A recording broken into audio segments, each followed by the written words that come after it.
할렐루야. 우리 옆 사람하고 인사하겠습니다. 한 주일 동안 잘 사셨습니까? 오늘 예배를 통해서 은혜 받읍시다. 이 보름 조금 더 올렸더라고요. 여러분 기도해 주시는 덕분에 제가 지난주에 필리핀을 은혜 중에 잘 다녀왔습니다. 우리가 가서 참 여러 가지들을 볼 수 있는 그런 참 좋은 계기도 되어졌고, 하나님의 역사, 하나님이 함께 하심, 또 하나님께서 일하심을 볼 수 있는 참 귀한 그런 시간을 가질 수가 있었습니다. 그래서 우리가 어떤 우리의 상황이 오든지 우리는 그 상황 따라 사는 것이 아니라 하나님의 은혜로 살아야 모든 상황을 이기고 승리하는 그런 삶을 살아갈 수가 있는 것입니다. 오늘 우리는 귀한 말씀들을 보면서 늘 우리 성도들의 마음에는 스스로가 내가 어떻게 하면 주님을 더 사랑할까?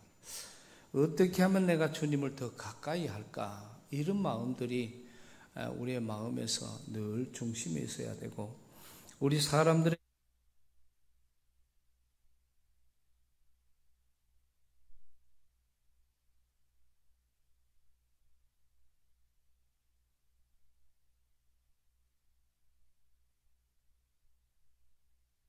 돈을 벌기 위해서, 또 어떤 사람들은 출세를 하기 위해서, 또 어떤 사람들은 어떤 자기의 꿈을 만들어 가기 위해서 그런 여러 가지들을 갖고 있는데, 그러한 많은 것들은 사실 우리 인간의 한 욕심에 불과합니다. 우리 인간이 살아가는 이 땅의 가장 큰 목적은 어떻게 하면은 하나님을 영화롭게 하며, 또 어떻게 하면 우리가 하나님 나라에 갈 수 있는가, 이것을 위해서 우리가 살아가야 이 땅의 삶의 목적이 완전히 우리가 패가 달라지는 것입니다. 그저 돈 그러면은 돈 때문에 살아야 되고, 권력 그러면은 권력 때문에 살아야 되고, 정말 우리는 전 세계에서 볼 수 없는 정치적인 형태를 지금 우리는 직접 보고 경험하고 있습니다. 이제는 어떤 무슨 성역도 다 없어지고, 그 다음에 무슨 대통령도 어떤 권위도 이게 전부 다 송두리째 빠져가는 그런 이런 어처구니 없는 아래 위 질서, 공중도덕, 윤리 이런 많은 것들이 다 무너지는 그런 세상에서 우리는 살아가고 있습니다. 그러면은 이렇다고 해서 우리도 그럼 그렇게 살아야 된다. 우리가 이왕에 그러니까 우리도 이런 사회에서 이렇게 적응하며 살아야 된다고 생각하면은 그 사람도 똑같은 사람입니다. 우리는 여러 가지를 보면서 잘못된 것은 나는 바로 살아야 되겠다. 잘된 것은 나도 저렇게 살아야 되겠다. 이런 각오들이 우리에게는 꼭 필요한 그런 시대. 어찌 보면은 판단이 하나님이 주신 지혜로 판단이 우리에게 바로 세워져야 정말 이 시대를 바로 살아가는 그런 지혜로운 사람이 아닌가, 그런 생각을 해보면서 오늘 말씀은 하나님께서 쓰시는 사람, 이런 제목으로 같이 은혜를 나누려고 합니다. 오늘 말씀 우리가 성경에 보면은 족장 시대가 있고, 아브라함이나 이삭이나 야곱이나 족장 시대가 있고, 또 중간에 내려오면서 사사 시대, 그 다음에 사사 시대가 끝나면서 왕정 시대. 이게 다시 말하면 그 당시에 나라를 다스렸던 그런 직책들입니다. 그런 가운데서 오늘 말씀은 사사시대의 첫째 우리가 사사는 운니엘이라고, 이 운니엘은 하나님의 부르심을 받고 또 하나님의 영이 그에게 임함으로 인해서 그 당시에 가장 힘들고 어려웠던 메소포타미아의 구산 리사다임이라는 그 왕을 죽임으로 인해서 정말 새로운 사사로 등극을 하고, 그 후로 40년 동안 그런 행복한 태평 세월을 보내게 됩니다. 그리고 그가 죽음으로 인해서 두 번째 사사로 세운 것이 오늘 본문에 나온 베냐민 지파에서 에훗이라는 사람을 사사로 세웁니다. 이 사사로 세우는 과정은 오늘 우리가 15절부터 봤는데 12절부터 말씀해 보면은 이스라엘 백성들이 지금 모압이라는 에글론 왕에게 지금 속박을 당하고 있고 많은 힘든 어려운 시대를 보내고 있습니다. 그런 많은 어려운 시대를 보내는 그 가운데서 어떻게 하면 우리나라에 훌륭한 왕이 나타나서 이 나라를 바로 다스릴까? 하나님 앞에 부르짖는 백성들의 그 목소리가 하나님 앞에 들리고 하나님이 두 번째 사사로 세워준 그 사사가 바로 에훗이라는 그런 사사인데, 에훗이 사사로 등극을 하면서 참 많은 백성들이 에훗이 올라오면서 많은 힘들고 어려운, 또 하나님 앞에 너무 실망하는 그런 모습들을 볼 수가 있습니다. 왜냐하면은 에훗은 왼손잡이라고 성경에 표현을 하고 있습니다. 그 당시 표기로는 왼손잡이라는 말은 오른손이 없다는 얘기고 오른손에 장애를 딛고 있다는 말입니다.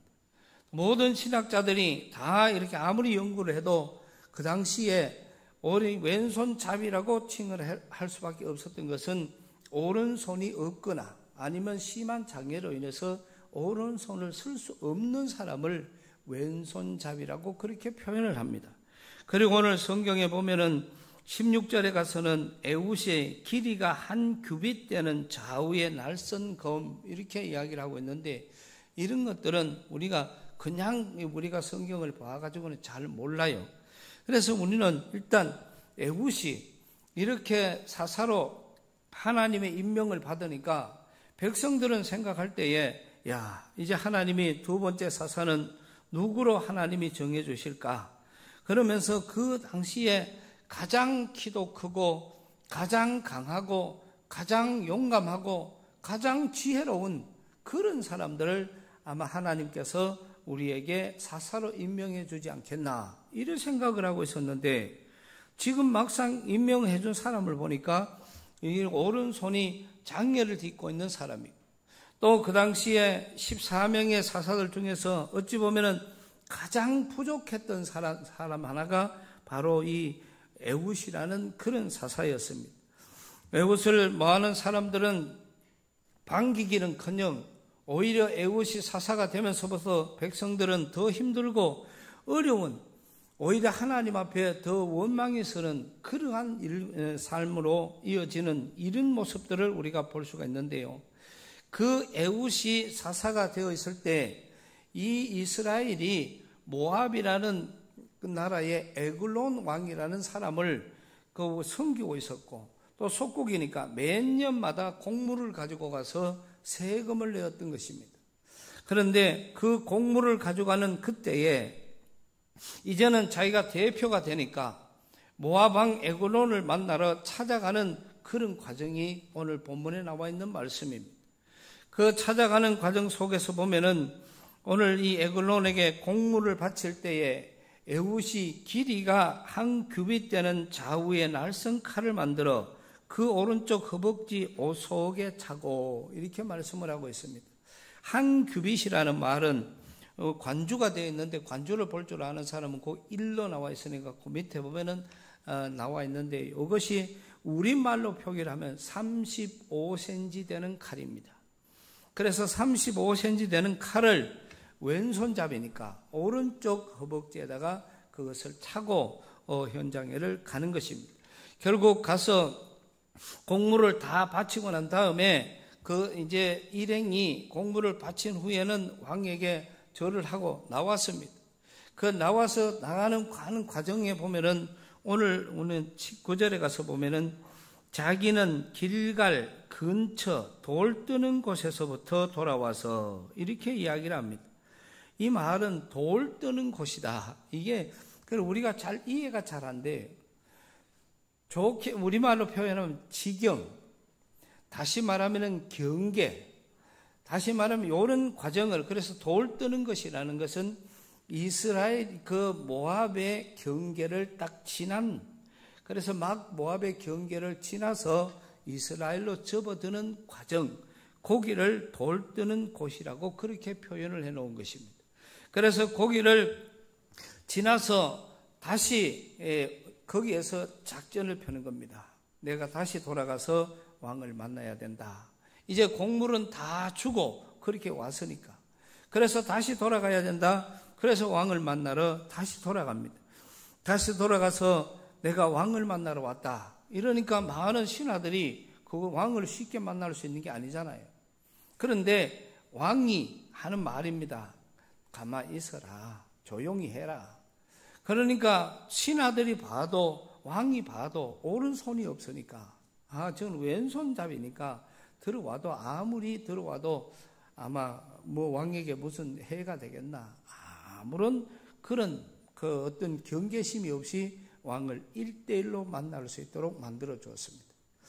이 에훗이 들어가서 그 왕에게 하는 말이 하나님의 명령을 받들어 왕에게 아랠 일이 있나이다. 이렇게 나가서 하나님의 명령을 받들어 왕에게 아랠 일이 있습니다. 이렇게 이야기를 했더니 왕이 가까이 오기를 허락을 하고 왕이 일어서서 그 명령을 받습니다. 그럴 때에 에훗은 아무 소리도 안 하고 왼손으로 오른쪽에 35cm 칼을 갖고 간 것을 가지고 얼마나 세게 찔렀던지 그 에글론 왕의 칼이 배 속으로 들어가고 오늘 성경에 보면 칼 자루까지 그 몸속으로 들어갔다. 그렇게 이야기를 하면서 그 왕을 죽여버립니다. 그리고는 지금 그 안에 있는 현관문을 다 안에서 잠가버리고 이제 자기는 뒷문으로 도망을 가죠. 그런데 한참 있다가 지금 거기에 지금 왕이 또 들어가는 사람이 나오지 않으니까 신하들이 들어가게 됩니다. 신하들이 들어가서 24절에 가서 보면은 에훗이 나간 후에 왕의 신하들이 들어와서 다락문들이 잠겼음을 보고 이르되 왕이 분명히 서늘한 방에서 그의 발을 가리우신다 하고, 이 발을 가리우신다 이 뜻도 우리가 뭔 말인지 잘 몰라요. 요거를 우리말로 딱 그대로 표현하면은 용변을 보고 있다는 것입니다. 다시 말하면은 화장실에 들어가 있다 이렇게 보는 거예요. 그래서 들어와 보니까 왕이 그 화장실에 들어가 있으니까 그 신하들이 아예 1차로 들어왔다가 다 나가버려요. 그리고 한참 있었는데 아직까지 왕이 나오지 않으니까 다시 신하들이 들어와서 문을 따서 보니까 왕이 그 속에 죽어 있었던 것입니다. 이미 그 시간대에 오늘 성경은 다시 말합니다. 그들이 기다리는 동안에 에훗이 피하여 돌 뜨는 곳을 지나 스이라로 도망하니라. 이거를 그대로 다시 풀면은 그 신하들이 왕이 지금 용변 보고 있다. 그 다음에 1차로 들어갔다가 다시 기다렸다가 다시 가서 왕을 보고 하는 시간이 꽤 시간이 흘렀다는 것이죠. 그때 이미 이 에훗은 자기 그 모압을 벗어나서 지금 이스라엘로 가고 있다는 그런 말씀입니다. 이스라엘에 도착한 이 에훗은 다시금 모두에게 거기서 27절, 28절, 29절 말씀에 가서 보면은 에브라임 산지에서 나팔을 보니까 그동안에 대기하고 있던 모든 이스라엘의 군사들이 다 나왔습니다. 그 군사들이 다 나왔고 그 군사들을 이끌고 하는 말이 28절에 가서 보면은 나를 따르라. 여호와께서 너희의 원수들인 모압을 너희 손에 넘겨주셨느니라. 그렇게 이 에훗이 나를 따라오느라. 이미 이 모압이라는 이 강대국이지만은 이 나라는 하나님께서 우리 손에 붙여주셨다. 그리고는 나를 따르라. 그렇게 들어가서 이 모압을 쳤습니다. 내려가서 모압 맞은편 요단강 나루를 장악하여 한 사람도 건너지 못하게 하였고,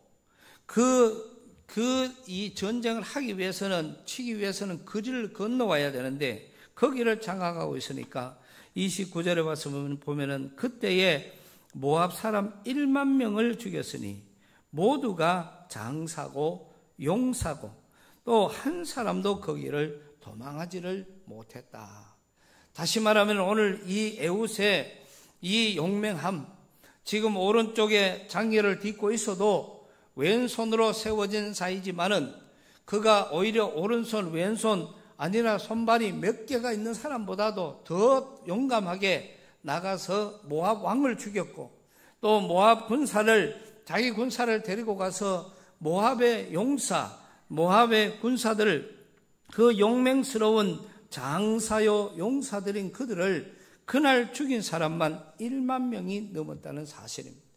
그래서 그 많은 사람을 다 죽이고 나니까 이제 모압이라는 나라 자체가 이스라엘을 그때부터는 아예 근처도 오지 못하고 그 후로 오늘 성경 전체를 보면은 끝에 가서 보면은 80년 동안 그 후로 나라가 80년 동안 태평 세월을 보내는 그런 은혜를 잊게 되었다는 사실입니다.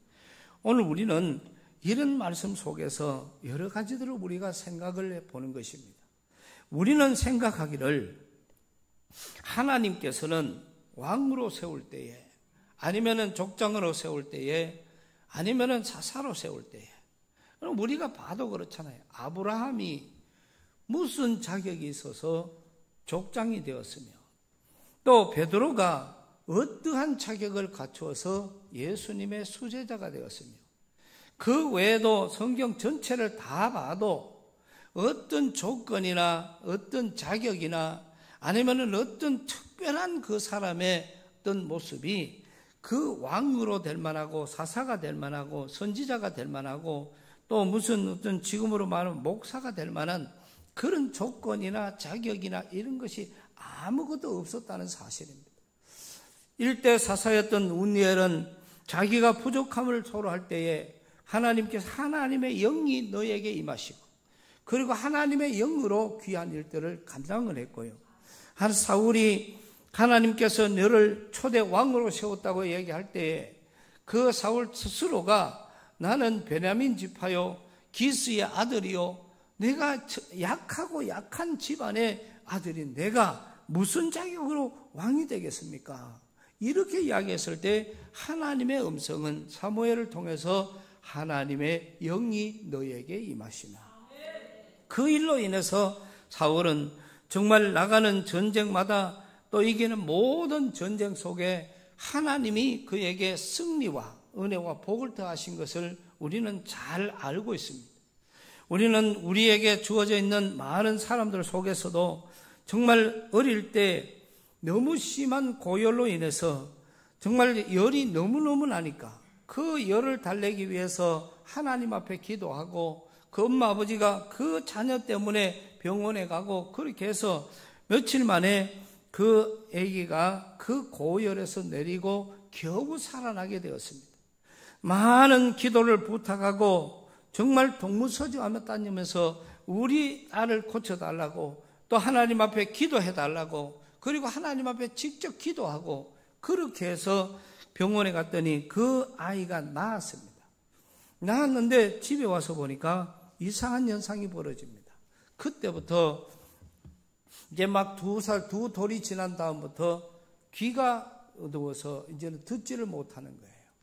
아무리 말을 해도 그 어린 자녀가 그 하는 말을 듣지를 못하는 것을 보면서 그때부터 이 귀가 들리지 않는 장애를 잊게 되고 그 장애를 잊게 되는 거기에 부모가 그냥 좌절하거나 실망하지 않고 그에게 공부를 가르치고 그에게 여러 가지 많은 것들을 참 동원을 했지만은 그러나 그 애는 점점 더 자폐증이나 심한 병으로 인해서 그를 가까이 할 수 있는 사람이 없었습니다. 그럴 때 그 부모가 거기에 그 자녀를 보고 사명감을 가지고 내가 이 자녀를 가르쳐 보겠다고 찾아온 선생님이 엘 설리반이라는 선생님입니다.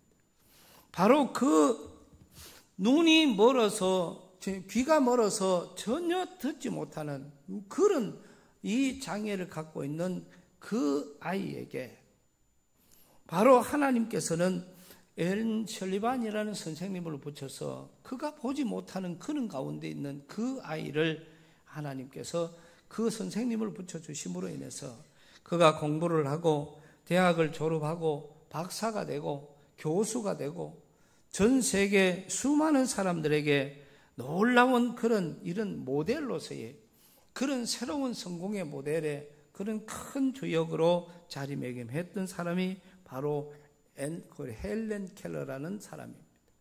또 우리는 지난번에 우리도 이 영상을 통해서 잠깐 봤습니다마는 닉 부이치치라는 그 사람이 태어나면서 두 팔이 없이 태어났고 두 다리가 없이 태어납니다. 겨우 발에 붙은 몸에 붙은 발, 이 길이 전체가 5cm도 안 되는 그 발, 그냥 위에는 아예 팔이 없는 상태로 태어났던 사람이 닉 부이치치입니다. 그는 어릴 때부터 자기가 누워서 일어나지도 못하는 그런 장애를 갖고 있고 또 모든 것을 팔이 없으니까 할 수 있는 게 아무것도 없습니다. 그런데 하루는 길에서 누워있다가 길바닥에 누워있으면서 사람들이 일으켜 주기를 바라봤지만은 한 사람도 지나가면서 그를 일으켜 주는 사람이 없었습니다. 스스로가 그때 생각을 하면서 다른 사람들이 나를 일으켜 주지 않는구나. 그러면은 내가 일어나야 되겠다. 이게 하나님이 자기에게 주신 그런 신호였다는 것이죠. 그러면서 그 땅에서 그 몸으로 기어가서 옆에 있는 돌에다가 자기 머리를 대고 일어섰다는 거예요. 그래서 돌에다가 머리를 대고 나무에다가 대고 그렇게 하면서 일어섰는데 그것이 처음 일어섰고 그 후로는 항상 다니면서 그렇게 해서 자리에서 일어나는, 그러면서 그는 목에다가 골프채를 가지고 골프를 치기도 하고 그 다음에 그 팔이 없고 다리가 없는 그 몸으로 수영을 배워서 수영장에서 수영을 하기도 했습니다. 그런데 그는 지금 전 세계를 다니면서 전도사의 역할을 감당하고 있고 복음을 전하는 그런 전도사의 역할을 지금 감당하고 있습니다. 우리나라에도 벌써 몇 번이나 다녀갔습니다. 또 결혼도 했고 자녀를 몇 명이나 낳았습니다. 우리가 그냥 볼 때는 참 이래 봤을 때 도대체 저 사람이 어떻게 해서 지금까지 살아왔을까? 또 도대체 어떻게 해서 저 사람이 그런 어려운 환경을 극복했을까? 이런 것 때문에 우리는 늘 생각을 할 수 있고 또 우리가 불쌍히 여길 수가 있습니다. 그러나 우리나라에도 참 많은 여러 가지를 보듯이 송명희 시인 같은 그런 경우는 정말 뇌성마비 환자로 태어나서 처음에 글자 한자를 손이 말을 안 들으니까 그 입으로 글자 한자를 쓰는데 시간이 30분, 40분 걸리는 그런 시간들을 보냈는데 그 사람이 그 붓으로 글을 배워서 글을 쓰기 시작해서 책이 100권이 넘는 책을 썼고요. 그 다음에 또 우리가 지금 부르는 복음성가 내용 가운데도 100곡이 넘는 그런 곡들이 지금 우리 모두에게 은혜 중에 은혜로 이어 다가오는 것을 볼 수가 있습니다. 지금 그런 상황에 있으니까 나는 남이 갖지 못한 것을 가졌다. 나는 남이 보지 못하는 것을 보고 있다. 나는 남들이 깨닫지 못하는 것을 깨닫는다. 그 입으로 하는 말이 공평하신 하나님이라고. 참 우리가 봤을 때는 어떻게 그렇게 그 입에서 하나님이 모든 사람에게 똑같이 역사하시는가. 이거를 우리가 볼 수가 있는데요. 또 우리는 공평하신 하나님이라고 이렇게 생각하니까 하나님은 모든 사람들에게 똑같이 준다는 우리가 그거는 공평하신 하나님이 아니에요. 기도를 많이 하는 사람에게는 하나님의 영감을 많이 주셔야 그게 공평하신 하나님이죠. 기도를 안 하는 사람은 하나님의 영감을 얻을 수가 없습니다. 그게 공평하신 하나님이에요. 또 우리는 내가 열심히 노력하고 애쓰고 찬양하고 나아가는 만큼 그 사람에게 지혜와 명철과 은혜와 능력을 주시는 것이고 그것이 공평하신 하나님이죠. 아무것도 안 하고 기도만 하고 있다고 해서 그 사람이 부자 된다는 그거는 공평하신 하나님이 아닙니다. 그래서 오늘 이 송명희 시인도 정말 그 어려움 속에서 그 상황 자체가 지금 송명희 시인하면 나하고 나이가 같을 것 같은데요. 그런 가운데서 지금까지 오는 그런 동안에 그 귀한 일들을 감당하면서 정말 나는 남이 갖지 못한 것을 가졌다고 오히려 하나님 앞에 감사하며 기도했던 그의 모습을 우리는 찬양으로 복음성가로 지금도 고백을 하고 있습니다. 정말 하나님께서는 약한 자를 사랑하시고 또 약한 자들에게 하나님의 많은 은혜와 복을 부어주시는 것을 오늘 우리는 성경을 통해서 볼 수가 있습니다. 나는 지난주에 필리핀 마닐라에 다녀오면서 정말 가게 된 동기도 우리 교회 이 동네에서 태어나서 우리 교회 아동부, 우리 교회 중등부, 우리 교회 고등부를 거쳐서 청년이 되고 우리 교회에서 안수집사가 된 사람입니다. 그리고 양포를 떠난 때는 그 후에 떠나서 지금까지 살아오는 그런 많은 과정들, 그러면서 지금은 그 집사님 부부가 저를 초청을 해서 필리핀을 다녀오게 된 것입니다. 가는 길에 또 집회도 연결을 해서 우리는 그래도 그 필리핀에서는 한인교회로 가장 큰 교회, 새생명교회에서 집회를 하게 되어졌고요. 그 다음에 우리가 파송한 우리 선교사님이 와서 같이 이래 지내면서 밤이 맞도록 기도하면서 참 이 말씀을 같이 나누면서 지냈던 그런 시간들이 있었습니다. 그런 가운데 정말 집사님 내외로부터 받은 사랑은 가까운 형제, 가족 이상으로 후한 대접을 받았고요. 또 집사님의 일상은 그렇습니다. 제가 가만히 이래 보니까 제가 일어나서 아침에 나가니까 찬양 소리가 들려요. 그래서 찬양 소리 어디서 나는 거 이래 봤더니 벽에 붙은 큰 TV에서 영상 찬양으로. 그러니까 매일 아침 그 다음날 보고 하니까 새벽 5시간, 어젯밤 4시까지 내하고 같이 이야기를 했는데 5시만 되니까 그 자리에 나와서 그 거실에 이래 보니까 방석이 2개가 늘 포개져 있더라고요.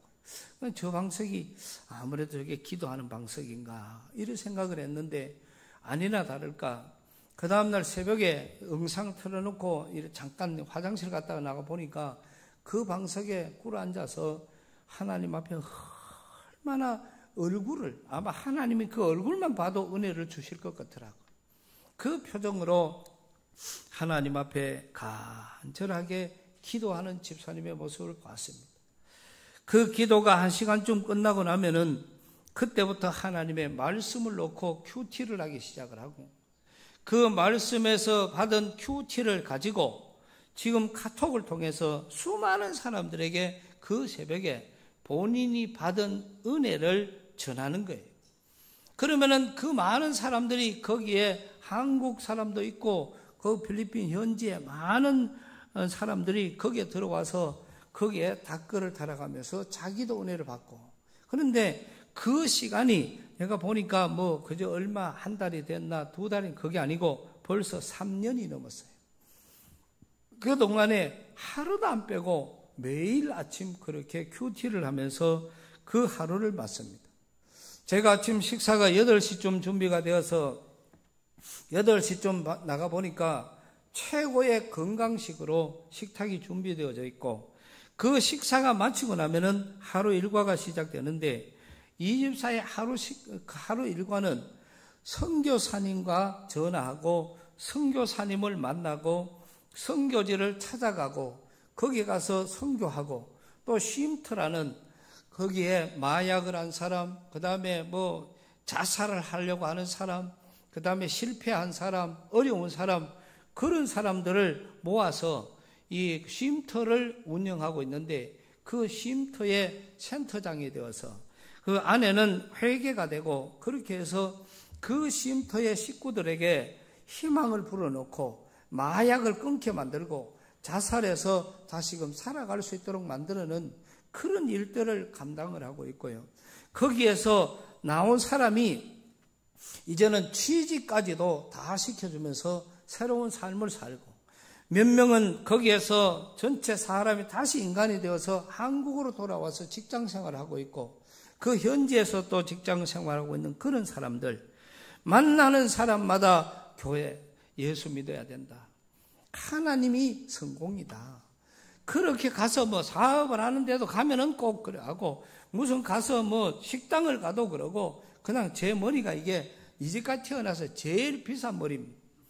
그거 데리고 가서 그 전날은 가서 머리를 그냥 막 두드리면서 감아주더니 그 다음 날은 또 집 근처에 이발소에 가서 깎아주는 겁니다. 깎고 가기 때문에 별로 깎을 게 별로 없었는데, 그래가 머리를 깎아주면서 하는 말이, 이 머리가 46,000원짜리 5만 원이 다 돼가는 그런 머리예요. 그래서 지금은 안 길었으면 좋겠어요. 이 머리가 지금 비싼 머리를 깎아놔가지고. 그런데 그 부부도 이 집사님이 내만 머리를 깎는 것이 아니라 자기가 머리를 깎고 선교사님들이 오면은 머리를 깎고 그 집에 가서 그 다음에 뭐 오는 손님들 오면은 그거 데리고 머리 깎고 목욕시키고 뭐 이거를 매번 그래 하고 자기 교회 교인들을 데려다가 다 하고 아마 그 사람들 한 달 봉급이 35만 원에서 50만 원 정도 돼요. 그러니까 그 사람들에게 5만 원이라는 돈은 엄청난 돈입니다. 그러면은 필리핀 사람들이 거기 와서 머리 깎을 일은 내가 봤을 때 없을 것 같아요.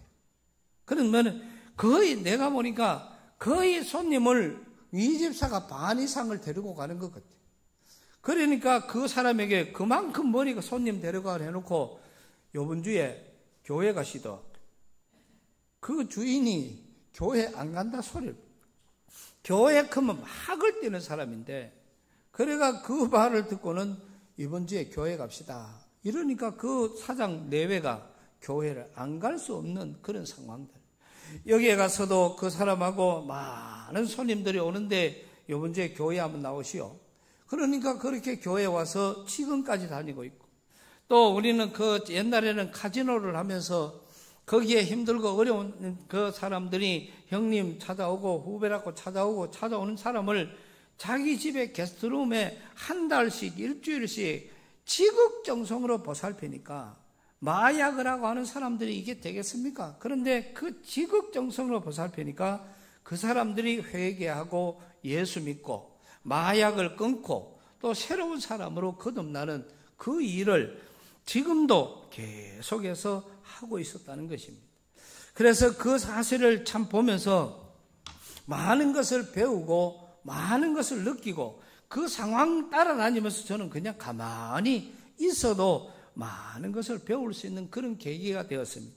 한 생명이 천하보다 귀하다고 했는데 집사님 많은 사람들에게 또 많은 사람이 이 마약 가운데서 또 자살 속에 또 힘들고 어려운 그 궁지 속에서 구원이라는 하나님의 구원회로 초청하는 그 일들을 하고 있더라는 것이죠. 아마 하나님이 너무나도 기뻐하실 것 같습니다. 오늘 우리는 이런 집사님의 우리가 시간을 우리는 잘 압니다. 정말 평생을 살아오면서 카지노 생활을 20년을 넘게 그렇게 했다는 겁니다. 그것 때문에 교회 갔더니 카지노에 다닌다는 그 이유 때문에 교회가 이 사람을 피하기 시작을 하고 뭐 가면은 이것도 못하더라고 이것도 못하더라고. 지난번에 담임 목사님 오셔서 이야기했지요. 거기에 가서 신방을 하고 놀라운 하나님의 기적들이 일어나는데 교회 장로들이 전부 당회를 해서 목사님 이 집사하고는 같이 하지 마십시오. 그렇게 해서 지금 목사님이 그 이 집사하고 같이 뭐를 할 수 있도록 하는 게 없다는 거예요. 그리고 카지노에도 가지 마십시오. 신방도 가지 마십시오. 그래서 결국은 아무도 거기에 목사님이 아무리 가고 싶어도 갈 수가 없었다는 겁니다. 한 번은 목사님이 그런 이야기를 했다는 겁니다. 내가 이 집사님을 만나보니까 그렇지 않습니다.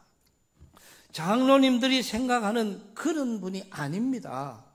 그렇게 이야기를 했는데 장로님들은 그 말 후에 다시는 이 집사님하고 어떤 동행을 하거나 아니면 거기에 신방 가는 일은 중단하십시오. 그렇게 해서 결국은 목사님도 거기에 가지 못하는 그런 안타까움으로 지금 현재 그렇게 되어 있는데요. 이제는 자꾸 바뀌어져 가니까 이제는 교인들이 힘든 일이 생기면은 그 한국에서 온 이재근 집사님을 찾아가 보세요. 또 마약 사범이 오면은, 그 다음에 자살 충동을 느끼는 사람이 있으면은, 이제는 힘든 사람이 있으면은 교회 안에 장로들도, 교회 안에 집사도, 권사도, 그 많은 교인들도 다 하나같이 하는 말이 이 집사를 찾아가 보세요. 그 사람을 찾아가면은 도움을 얻게 될 것입니다. 그래서 지금 그런 사람들이 얼마나 많이 찾아오는지 모른다는 거예요.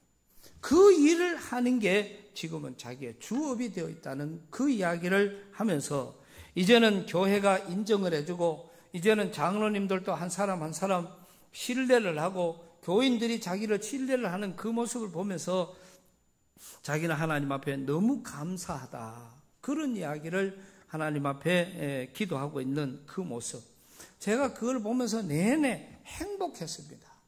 가도 지금까지의 모든 과거가 오히려 지금 복음 전하는 하나님의 도구로 쓰임받고 있다는 것이죠. 마지막 날 아침 식사 후에 아내 되시는 분이 잠깐 둘이 이제 앉아있을 시간이 있었는데, 그때 조용한 어조로 저에게 이런 말을 했습니다. 목사님, 이 집사는요, 돈 버는 은사가 없어요. 그러니까 돈을 못 벌어요. 그런데 제가 보니까 선교는 너무너무 잘합니다. 그래서 이 집사가 마음껏 선교를 할 수 있도록 얼마 전부터 지금 회사를 설립하고 있습니다. 그 회사는 자기가 이제 지금 아주 그 큰 우리나라의 무역회사, 세계적으로 가장 큰 무역회사 중에 하나인데, 그 무역회사의 필리핀 마닐라 지점장으로 그 부인이 있어요. 그러니까 엄청나게 부인도 거기에 이 마닐라에서 한인으로서는 엄청나게 출세해서 있는 그런 고급적인 그런 직장을 갖고 있는 사람입니다. 한 달에 물류가 약 큰 트레일러로 400대 이상 왔다 갔다 그렇게 한답니다. 그 물류 비용으로 나가는 돈이 엄청나게 많다는 거예요. 그래서 그 물류 비용을 이왕에 다른 사람에게 줄 거, 차를 한 3대쯤만 따로 해가지고 회사를 만들어서 이 집사 앞으로 해놓으면은 이 집사가 평생 마음대로 선교할 수 있는 그런 재정이 매달 들어가게 됩니다. 그래서 그 회사를 지금 설립했습니다. 이런 이야기를 그렇게 들려주었어요. 그래서 이 집사는 아예 돈 벌라 하는 그런 마음은 아예 아내가 다 잊어버리고 그저 선교만 열심히 하라고 그렇게 나아가는 그 모습. 나는 가서 처음에 그랬습니다. 우리는 이 집사님 잘 아니까 아내가 정말 믿음이 좋은 사람이라서 이렇게 만나가지고 정말 이렇게 좋은 그런 과정에 이제 이 집사님이 정신을 바짝 차리고 예수를 잘 믿는가 이런 생각을 하고 내가 본인에게도 그런 이야기를 했어요. 그랬더니 그 본인 대답이 목사님요 그게 아니고 제가 만나서 전도해가지고 그래서 예수 믿는 사람이 되었습니다. 아직 예수 믿은 지 얼마 안 됐습니다. 그럼에도 불구하고 그 믿음의 분량은요 이 집사님을 능가하고 있었습니다. 그래서 그 어머니도 오셨을 때 모시고 또 교회 신앙생활 때문에 권유를 해서 같이 교회 가고 한국에 와서도 어른을 모시고 다시 교회 가고 하는 그런 일들로 지금 과정을 이어가고 있는데 참 부부의 그런 모습이 참 우리에게 저에게는 큰 행복이 되었습니다. 그래서 제가 거기에 하고 또 이 선교사님을 만나보고 마침 또 우리 영남신학대학교의 교수님 부부가 거기에 들어와 있어서 같이 또 만날 수 있는 그런 시간이 있었는데 그 우리 교수님 현지에서 하는 선교사님 이런저런 거기에 많은 여러분들을 만나보니까 지금 한인교회는 한국의 여러 가지 모습들이 그대로 적용되고 있기 때문에 참 힘이 들고요. 신앙생활 자체가. 그런데 필리핀 현재의 그 교회들은 불덩어리가 되어 있는 거예요. 놀라운 역사가 일어나고 그뿐 아니라 지금 어른들이 아니라 거기에는 청년들이 일어나서 이 청년들이 하나님 앞에 찬양하고 예배드리는 거, 그 청년들이 뭐 금식하고 청년들이 그냥 밤을 새워서 기도하는 청년들이 지금 필리핀에 점점 더 많아지고 있다는 것입니다. 이런 참 중요한 때에 한국에서 오신 선교사님들은 부부간에 남편은 선교사님은 선교를 더 하고 싶고 부인들은 빨리 한국으로 철수하고 싶고, 그래 그것 때문에 불화가 굉장히 많다는 거예요. 어떻게 하면 저 사람들을 치료하고 어떻게 하면 저 사람들을 위로할까? 그래 집사님은 늘 그분들을 모시고 식사하고 그분들을 모시고 대접하고 그런 여러 가지 일들만 지금 일고 가고 있는데, 그런 현재 과정이라는 것입니다. 그래서 제가 거기에서 여기에 사랑의 동산을 해야 되겠구나. 그래서 여기에 사랑의 동산을 하면은 한국에서 온 선교사님들, 한국에서 온 교인들에게 엄청난 역사가 일어나겠구나. 그런 생각을 했습니다. 또 연세 많은 어른들도 생각보다 참 많았습니다. 그래서 그분들에게는 신중년 사관학교를 설립해야 되겠구나. 그렇게 하면서 그런 큰 비전을 가지게 된 겁니다. 그러면은 거기에 선교사님들이 은혜 받고 더 열심으로 일하고, 또 한인들이 가서 거기 외로운 데서 다시금 새로운 용기를 얻고, 나아가서 그분들이 이 필리핀 현지인들을 대상으로 앞으로 사랑의 동산을 펼쳐나갈 때에 거기에 이루어질 역사는 상상만 해도 신이 나는 겁니다.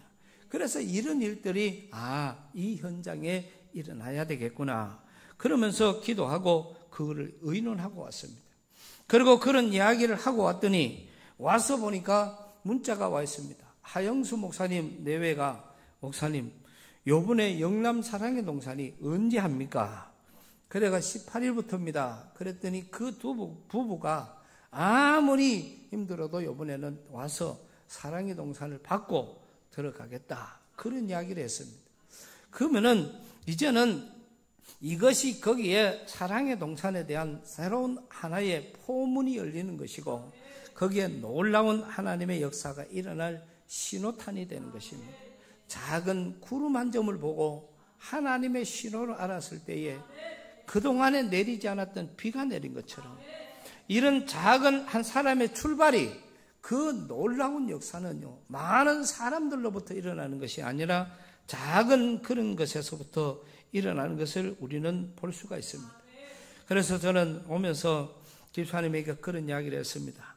자, 집사로 있으면서, 여기 가가 선교사님 만나보니까 기가 죽어보고, 가서 장로님 만나보니 기가 죽어보고, 목사님 만나보니 기가 죽어보고, 전부 다 지금 그런데 그러지 말고, 지금 이 교회, 저 교회, 그렇게 어떤 교회, 어떤 여러 가지 거기에 있는 현지 교회는 전부 교단도 다르고 뭐 작은 이런 교회들이니까 그러지 말고 한국에 와서 고향 교회에서, 우리 양포교회에서 평신도 선교사를 파송해 줄 테니까 여기 와가지고 선교사 이름으로 가거라. 뭐 그렇다고 해가 왔다 가는 그것도 아니죠. 그렇다고 우리가 뭐 거기다가 돈을 붙이는 것도 아니고 도로 선교사로부터 거꾸로 돈을 받아야 될 그럴 형편인데, 그런 가운데서 그 이름을 가지고 나가서 선교하고, 왜? 한 사람을 만나도 집사님이 기도해 내가 기도합시다 이거 하는 거 하고 선교사님이 기도합시다 하는 거 하고는 이미 이 환경적으로 다르니까 그렇게 일을 하는 게 좋겠다. 그런 제의를 해보기도 했습니다. 오늘 우리는 이 말씀을 통해서 그것이 아니라 우리는 그 집사님의 생을 잘 압니다. 그러나 그 사람의 그 과거가 오늘 그 다음에 앞으로 미래에 어떻게 쓰일 것을 우리가 보면은 그 모든 미래는 하나님의 도구라는 것이죠. 모든 사람, 다방면의 사람을 다 만나봤기 때문에 이 사람을 만나면은 이렇게, 저 사람을 만나면은 이렇게, 그 방법을 알기 때문에 사람들을 이끌어가고 구원회로 인도해 가는 것입니다. 오늘 우리는 늘 생각을 합니다. 하나님이 어떤 사람을 쓰실까? 하나님은 배운 사람, 아니면 학박사들, 아니면은 부자들, 아니면 아예 말하자면 가난한 사람, 못 배운 사람, 어렵게 사는 사람, 그런 사람을 쓰실까? 하나님은 그것이 하나도 조건이 되어지지 않습니다. 하나님께서 복 주시는 사람은, 하나님의 일을 하는 사람은 거기에 자격이 주어지고 배움이 있고 준비되어진 사람이 아니라 하나님이 쓰시려고 하는 사람은 바로 나 자신이어야 된다는 거예요. 오늘 저와 여러분이 하나님 앞에 귀한 도구로 우리의 인생을 살아가는 동안에 우리는 어떤 조건이 아니면 내가 자격이 어떤 많은 것들이 나를 하나님의 어떤 일꾼으로 세웠다, 이 착각하지 마십시오. 우리는 하나님께서 쓰는 사람은 그러한 것이 아니라 하나님이 쓰는 사람은 내가 누구를 보낼까 할 때 내가 여기 있나이다, 나를 보내소서, 그 고백이 되어지는 사람을 쓰신다는 것입니다.